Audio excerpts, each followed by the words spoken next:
اچھا بھائی، بسم اللہ الرحمن الرحیم۔ والفقہ معرفۃ النفس ما لہا و ما علیہا۔ یہاں سے صاحب توضیح جو ہیں وہ فقہ کی تعریف فرما رہے ہیں، یعنی کہ مضاف الیہ کی تعریف فرما رہے ہیں، اور فقہ کی 3 تعریفیں ہیں۔ صفحہ نمبر 28 جی، فقہ کی 3 تعریفیں ہیں۔ یہ پہلی تعریف جو ہے یہ امام ابو حنیفہ رحمۃ اللہ علیہ سے نقل کی گئی ہے۔ کیا تعریف ہے جی؟ معرفۃ النفس ما لہا و ما علیہا، نفس کا ان چیزوں کی معرفت حاصل کرنا جو اس کے لیے فائدہ مند ہے اور جو اس کے لیے نقصان دہ ہے، یہ فقہ کہلاتا ہے۔ نفس کی ان چیزوں کی معرفت حاصل کرنا جو اس کے لیے نفع مند ہوں اور جو اس کے لیے نقصان دہ ہوں، یہ فقہ کہلاتا ہے۔ اتنی گل سمجھ آ گئی میرا بھائی؟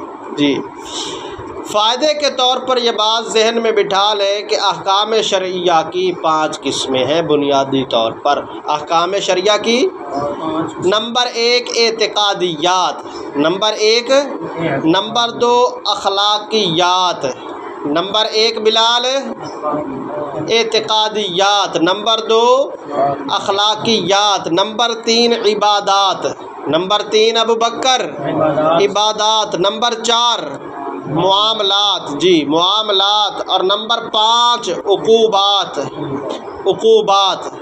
اعتقادیات جن کا تعلق عقیدے سے ہوتا ہے، وہ چیزیں جن کا تعلق عقیدے سے ہو، اور جس علم میں ان اعتقادیات عقیدے کے متعلق بحث کی جاتی ہے اسے علم کلام کہتے ہیں۔ کی نا ہے جی؟ علم کلام کس چیز کا؟ بھائی وہ علم جس کے اندر عقیدے کے متعلق اعتقادیات سے بحث کی جائے اسے کیا کہتے ہیں جی حارث؟ علم الکلام۔ بات سمجھ آ گئی جی؟ دوسرے نمبر پر کیا تھا جی؟ اخلاقیات۔ کیا ہے جی؟ اخلاقیات۔ بھائی وہ چیزیں جن کا تعلق انسان کے باطن سے ہوتا ہے انہیں اخلاقیات کہتے ہیں۔ وہ چیزیں جن کا تعلق انسان کے باطن سے ہوتا ہے اسے اخلاقیات کہتے ہیں، اور جس علم کے اندر ان باطنی امور اخلاقیات سے متعلق بحث کی جاتی ہے اسے علم تصوف کہتے ہیں، صوفیہ والا علم۔ بات سمجھ آ گئی؟ علم تصوف کہتے ہیں۔ نمبر 3 عبادات، جیسے کہ نماز، روزہ وغیرہ وغیرہ۔ بات سمجھ آ گئی؟ نمبر 4 معاملات، جیسے کہ بیع، شرع، خرید و فروخت، نکاح وغیرہ۔ بات سمجھ آ گئی؟ نمبر 5 عقوبات، یہ سزائیں۔ سمجھ آ گئی؟ پہلے کا تھا بھائی اعتقادیات، علم الکلام، اخلاقیات یعنی کہ علم تصوف، اور یہ جو 3 ہیں عبادات، معاملات اور عقوبات، ان کو کیا کہتے ہیں جی؟ احکام۔ بھائی ان 3 کیا؟ ان 3 کو احکام عملیہ کہتے ہیں۔ جب میرا نہیں لکھو گے اور حارث کا دیکھ کر لکھو گے تو ایسے ہی ہوگا بھائی جی۔ ان 3 کو احکام عملیہ کہتے ہیں، ان 3 کو احکام عملیہ کہتے ہیں۔ اب بس سمجھ آئی کہ یہ محلیہ کیوں کہہ رہا ہے جی؟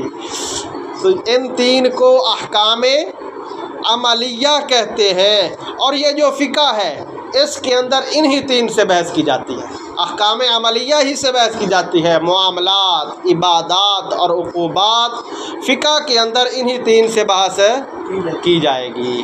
اتنی گل پلے پہ آ گئی بھائی؟ اب ایک اور بات جو ہے وہ بطور فائدہ کے ذہن نشین فرما لے میں،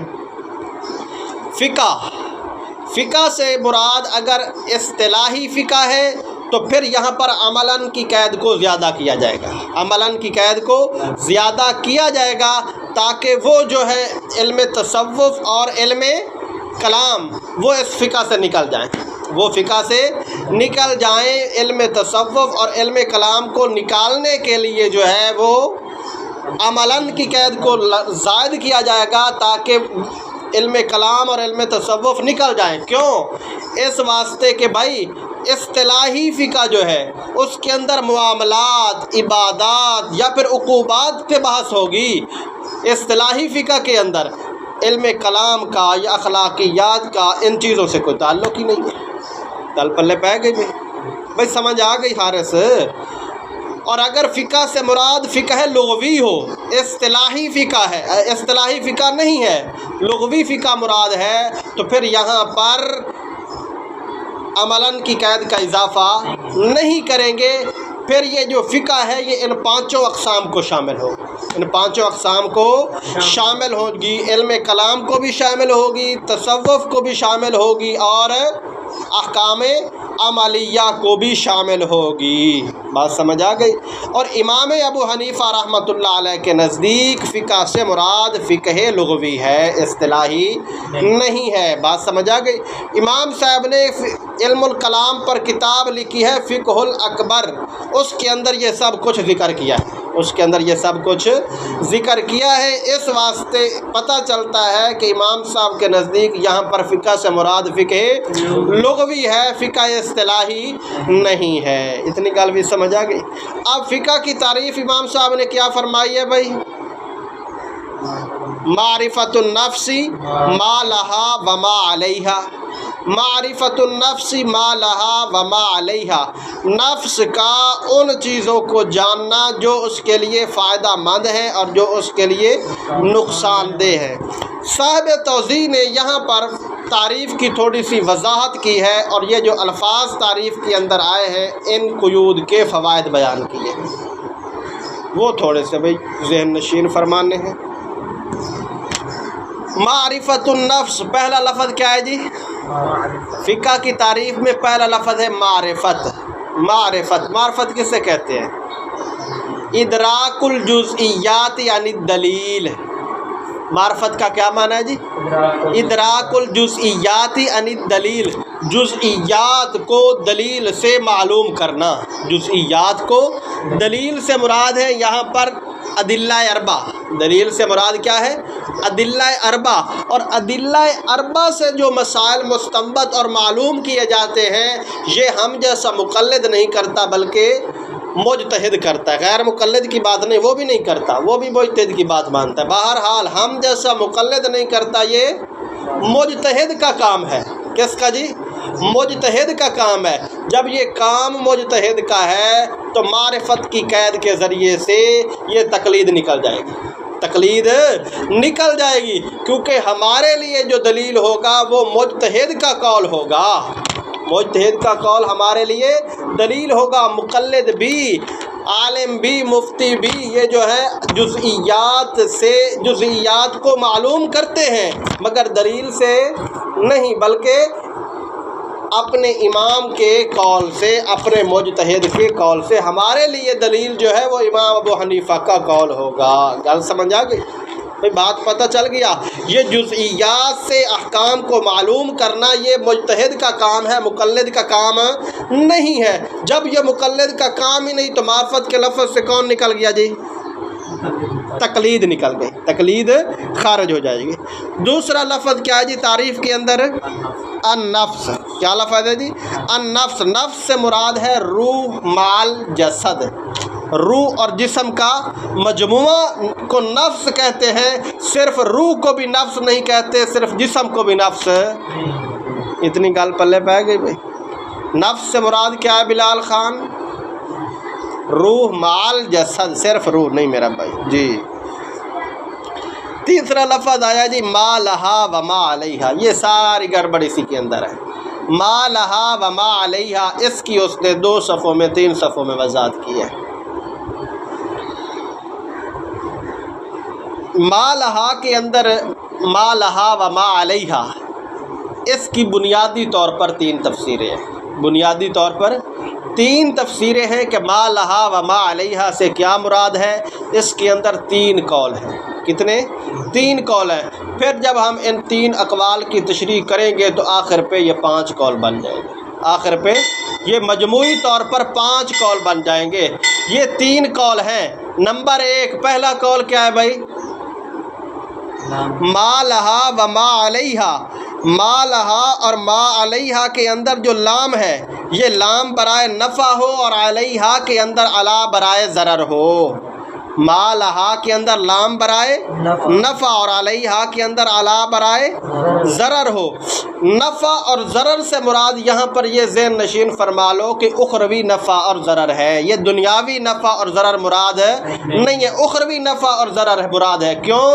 اس واسطے کہ ہماری گفتگو علم فقہ سے ہو رہی ہے، اور علم فقہ جو ہے یہ علوم دینیہ میں سے ایک علم ہے، اور علوم دینیہ کے اندر فائدہ اور نقصان آخرت کے اعتبار سے ہوتا ہے، دنیاوی فائدے دنیاوی نقصان نہیں دیکھے جاتے دینی علوم میں۔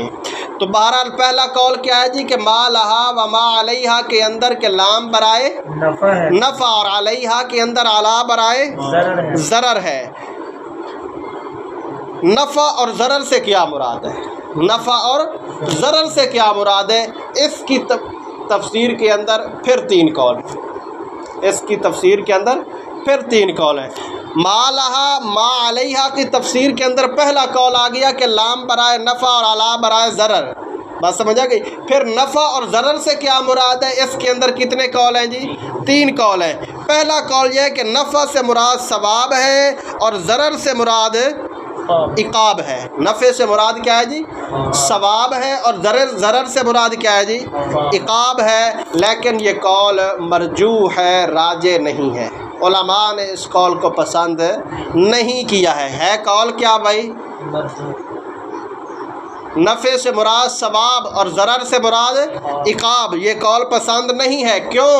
اس واسطے کہ احکام شرعیہ کی جتنی بھی قسمیں ہیں وہ ساری کی ساری اقسام اس قول کے اندر نہیں آتی، یہ قول ان تمام اقسام کو شامل نہیں ہے، اس واسطے یہ قول مرجوح ہے، راجح نہیں ہے۔ وہ بھائی جمیع اقسام کو یہ شامل کیوں نہیں ہے؟ اس لیے کہ احکام شرعیہ کی بنیادی طور پر 6 قسمیں، احکام شرعیہ کی بنیادی طور پر 6 قسمیں ہیں۔ کون کون سی جی؟ نمبر 1 واجب، نمبر 1 واجب، نمبر 2 مندوب، نمبر 3 مباح، نمبر 1 نمبر 2 نمبر 3 مباح، نمبر 4 مکروہ تنزیہی، مکروہ تنزیہی، نمبر 5 مکروہ تحریمی، اور نمبر 6 حرام۔ یہ احکام شرعیہ کی اولاً کتنی قسمیں ہیں؟ بنیادی طور پر 6 قسمیں ہیں، 6 قسمیں ہیں۔ نمبر 1 واجب، نمبر 2 نمبر 3 نمبر 4 تنزیہی، اور نمبر 5 تحریمی، اور نمبر 6 حرام۔ یہ ہو گئی 6 قسمیں۔ پھر ان 6 میں سے ہر ایک کی 2 قسمیں، ہر ایک کی 2 طرفیں اور 2 جانبیں ہیں، جانب فعل کرنے والے کام اور جانب ترک نہ کرنے والے کام، جانب فعل اور جانب ترک ہر ایک کی 2 قسمیں ہیں۔ پہلے نمبر پر کیا تھا جی؟ واجب، تو اس کی 2 قسمیں کون سی بن جائیں گی؟ فعل واجب اور ترک واجب، فعل مباح اور ترک مباح، فعل مندوب ترک مندوب، فعل مکروہ تنزیہی ترک مکروہ تنزیہی، فعل مکروہ تحریمی اور ترک مکروہ تحریمی، اور فعل حرام اور ترک حرام۔ یہ کل کتنی قسمیں بن گئی بھائی؟ 12 قسمیں بن گئی۔ یہ کل کتنی قسمیں بن گئی بھائی؟ 12 قسمیں بن گئی۔ اب ان 12 قسموں میں سے فعل واجب اور فعل مندوب، واجب کا کرنا اور مندوب کا کرنا، یہ جو فعل واجب اور فعل مندوب ہیں یہ ما یصاب علیہ میں شامل ہے، ما یصاب علیہ میں شامل ہے، ان پر ثواب ملے گا، فائدہ ہوگا، بات سمجھ آ گئی؟ فعل حرام، حرام کا کرنا نمبر 1، نمبر 2 فعل مکروہ تحریمی، فعل مکروہ تحریمی، مکروہ تحریمی کام کا کرنا، اسی طرح ترک واجب، واجب کو چھوڑ دینا، یہ جو 3 قسمیں ہیں، نمبر 1 فعل حرام، نمبر 2 فعل مکروہ تحریمی، اور نمبر 3 ترک حرام، ترک واجب نہیں ترک حرام۔ یہ جو ہے نمبر 3 ترک واجب ہوگا، نمبر 3 ترک واجب۔ پھر دوبارہ سے آ جاؤ، فعل حرام، فعل مکروہ تحریمی اور ترک واجب، یہ تین قسمیں جو ہیں یہ ما یعاقب علیہ کے اندر شامل ہیں، ما یعاقب علیہ کے اندر شامل ہیں، اور باقی جو 7 قسمیں بنتی ہیں وہ نہ ما یصاب علیہ کے اندر شامل ہیں اور نہ ما یعاقب علیہ کے اندر شامل ہیں۔ اس لیے ہم نے کہا کہ یہ قول مرجوح ہے، پسندیدہ نہیں ہے، کیونکہ یہ جمیع اقسام شرعیہ کو شامل نہیں ہے۔ یہ کس کی تفسیر ہوئی ہے ابھی ایک بھائی؟ نفع اور ضرر سے کیا مراد ہے؟ نفع اور ضرر سے کیا مراد ہے اس کی پہلی تفسیر ہو گئی، بات سمجھا گئی۔ دوسری تفسیر، نفع سے مراد ہے عدم عقاب اور ضرر سے مراد ہے عقاب۔ عدم عقاب کا معنی کیا ہے بھائی؟ جی نہیں ہوگا، بات سمجھے، اور عقاب ہوگا، بات سمجھے۔ تو نفع سے مراد ہے عدم عقاب اور ضرر سے مراد کیا ہے جی؟ عقاب ہے۔ اس قول کے مطابق فعل حرام ناجائز کام کو کرنا، بات سمجھا کہ حرام کام کو کرنا، اسی طرح فعل مکروہ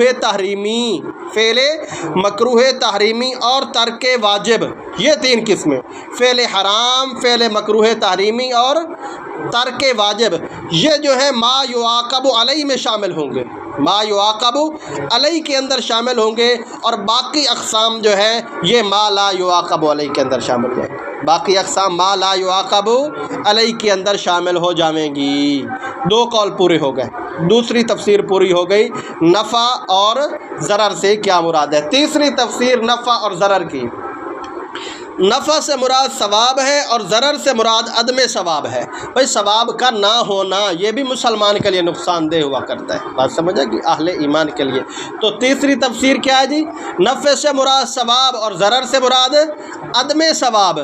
اس تفسیر کے مطابق اور اس قول کے مطابق فعل واجب نمبر 1، نمبر 2 فعل مندوب، یہ 2 جو ہیں فعل واجب اور فعل مندوب، یہ ما یصاب علیہ کے اندر شامل ہو جائیں گے، ما یصاب علیہ جن پر ثواب ملتا ہے، اور باقی 10 جو ہیں وہ ما لا یصاب علیہ کے اندر شامل ہو جائیں گے، ما لا یصاب علیہ کے اندر شامل ہو جائیں گے۔ یہ 3 تفسیریں کس کی ہوئی ہیں بھائی؟ نفع اور ضرر کی، اور ما لہا و ما علیہا کی ایک تفسیر ہوئی ہے کہ ما لہا کے اندر لام برائے اور علیہا کے اندر علا برائے ضرر ہے، بات سمجھا گئی۔ دوسری تفسیر ما لہا و ما علیہا کی یہ ہے کہ ما لہا میں لام برائے جواز ہے، لام برائے جواز ہے، اور علیہا کے اندر علا برائے وجوب ہے۔ ما لہا کے اندر لام برائے جواز اور علیہا کے اندر علا برائے وجوب ہے۔ اس تفسیر کے مطابق حرام، مکروہ تحریمی، ان 2 کے علاوہ کا فعل، حرام اور مکروہ تحریمی کے علاوہ کا فعل کرنا، بات سمجھا گئی، اور واجب کے علاوہ کا ترک، واجب کے علاوہ کا ترک چھوڑ دینا، بات سمجھا گئی، یہ جواز کے اندر شامل ہے۔ یہ کس کے اندر شامل ہے؟ جواز کے اندر شامل ہے، اور فعل واجب اور ترک حرام اور ترک مکروہ تحریمی یہ وجوب کے اندر شامل ہے۔ علیہا کے اندر دوسرا قول ما لہا اور ما علیہا کے، ما لہا و ما علیہا کے بارے میں کہ لام برائے اور علیہا کے اندر علا برائے وجوب۔ اس قول کے مطابق حرام اور مکروہ تحریمی کے علاوہ کا فعل، حرام اور مکروہ تحریمی کے علاوہ کا فعل یعنی کہ کرنا، اور واجب کے علاوہ کا ترک یعنی کہ چھوڑ دینا، یہ جواز کے اندر شامل ہوں گے۔ اور فعل واجب اور ترک حرام اور ترک مکروہ تحریمی، فعل واجب، ترک حرام اور ترک مکروہ تحریمی یہ وجوب کے اندر شامل ہوں گے۔ کس کے اندر؟ وجوب کے اندر شامل ہوں گے، اور فعل حرام اور فعل مکروہ تحریمی اور ترک واجب یہ دونوں میں سے کسی کے اندر بھی شامل نہیں ہوں گے، یہ دونوں میں سے کسی کے اندر بھی شامل نہیں ہوں گے۔ اور تیسری تفسیر یہ ہے ما لہا و ما علیہا کی کہ ما لہا کے اندر لام برائے جواز اور علیہا کے اندر علا برائے حرمت ہے، لام برائے جواز اور علا برائے حرمت ہے۔ اس تفسیر کے مطابق ان 12 میں سے کچھ جو ہیں وہ جواز کے اندر شامل ہو جائیں گی اور کچھ اقسام حرمت کے اندر شامل ہو جائیں گی۔ یہ بالکل اسی ترتیب کے مطابق کتاب میں لکھا ہے۔ اس کا ترجمہ دیکھ لیجئے، کس ٹائم پیریڈ اگلا پیریڈ کس ٹائم ختم ہونا ہے؟ 10:30 ہوں تو پونے یعنی چلو پھر ترجمہ کل کرو کہ پیریڈ